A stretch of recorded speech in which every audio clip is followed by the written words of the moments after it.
जय माता दी। स्वागत है दोस्तों आप सभी का आपके चैनल जी जायसवाल यूट्यूब स्टोरी में। दोस्तों आज हम जानेंगे नवरात्रि के 9वें दिन माँ सिद्धिदात्री का कथा। या देवी सर्वभूतेषु माँ सिद्धिदात्री रूपेण संस्थिता नमस्तस्यै नमस्तस्यै नमस्तस्यै नमो नमः। अर्थात हे माँ सर्वत्र विराजमान और माँ सिद्धिदात्री के रूप में प्रसिद्ध अम्बे, आपको मेरा बार बार प्रणाम है या मैं आपको बारंबार प्रणाम करती हूँ या करता हूँ। हे माँ मुझे अपनी कृपा का पात्र बनाओ। माँ दुर्गा जी की 9वीं शक्ति का नाम सिद्धिदात्री है। ये सभी प्रकार की सिद्धियों को देने वाली हैं। नवरात्रि पूजन के 9वें दिन इनकी उपासना की जाती है। इस दिन शास्त्रीय विधि विधान और पूर्ण निष्ठा के साथ साधना करने वाले साधक को सभी सिद्धियों की प्राप्ति हो जाती है। सृष्टि में कुछ भी उसके लिए अगम्य नहीं रह जाता है। ब्रह्मांड पर पूर्ण विजय प्राप्त करने की सामर्थ्य उसमें आ जाती है। मार्कंडेय पुराण के अनुसार अनिमा, महिमा, गरिमा, लघिमा, प्राप्ति, प्रकाम में ईशित्व और वशित्व ये 8 सिद्धियां होती है। ब्रह्मवैवर्त पुराण के श्री कृष्ण जन्म खंड में यह संख्या 18 बताई गई है। इनके नाम इस प्रकार है।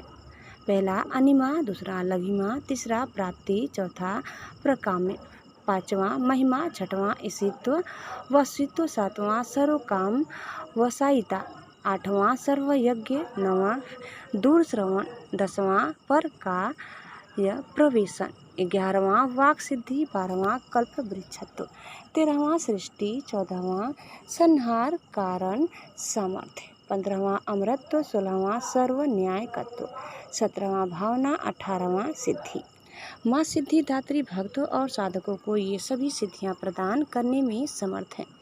देवी पुराण के अनुसार भगवान शिव ने इनकी कृपा से ही इन सिद्धियों को प्राप्त किया था। इनकी अनुकंपा से ही भगवान शिव का आधा शरीर देवी का हुआ था। इसी कारण वे लोक में अर्धनारीश्वर नाम से प्रसिद्ध हुए। माँ सिद्धिदात्री 4 भुजाओं वाली है। इनका वाहन सिंह है। ये कमल पुष्प पर भी आसीन होती हैं। इनकी दाहिनी तरफ के नीचे वाले हाथ में कमल पुष्प है। प्रत्येक मनुष्य का यह कर्तव्य है कि वह माँ सिद्धिदात्री की कृपा प्राप्त करने का निरंतर प्रयत्न करें, उनकी आराधना की ओर अग्रसर हो। इनकी कृपा से अनंत दुख रूप संसार से निर्लिप्त रहकर सारे सुखों का भोग करता हुआ वह मोक्ष को प्राप्त कर सकता है। 9 दुर्गाओं में माँ सिद्धिदात्री अंतिम है। अन्य 8 दुर्गाओं की पूजा उपासना शास्त्रीय विधि विधान के अनुसार करते हुए भक्त दुर्गा पूजा के 9वें दिन इनकी उपासना में प्रवृत्त होते हैं। इन सिद्धिदात्री माँ की उपासना पूर्ण कर लेने के बाद भक्तों और साधकों की लौकिक परलौकिक सभी प्रकार की कामनाओं की पूर्ति हो जाती है। सिद्धिदात्री माँ के कृपा पात्र भक्त के भीतर कोई ऐसी कामना शेष बचती ही नहीं है जिसे वह पूर्ण करना चाहे। वह सभी सांसारिक इच्छाओं, आवश्यकताओं और स्पृहाओं से ऊपर उठकर मानसिक रूप से माँ भगवती के दिव्य लोकों में विचरण करता हुआ उनकी कृपा रस पीयूष का निरंतर पान करता हुआ विषय भोग शून्य हो जाता है। माँ भगवती का परम सानिध्य ही उसका सर्वस्व हो जाता है। इस परम पद को पाने के बाद उसे अन्य किसी भी वस्तु की आवश्यकता नहीं रह जाती। माँ के चरणों का यह सानिध्य प्राप्त करने के लिए हमें निरंतर नियमनिष्ठ रहकर उनकी उपासना करनी चाहिए। माँ भगवती का स्मरण ध्यान पूजन हमें इस संसार की असारता का बोध कराते हुए वास्तविक परम शांतिदायक अमृत पद की ओर ले जाने वाला है। इनकी आराधना से जातक को अनिमा, लघिमा, प्राप्ति, प्रकाम्य, महिमा, ईशित्व, सर्व कामना वसायिता, दूर श्रवण, परकामा, प्रवेश, वाक सिद्ध, अमृतत्व, भावना सिद्धि, प्राप्ति सिद्धि आदि समस्त सिद्धियों व 9 निधियों की प्राप्ति होती है।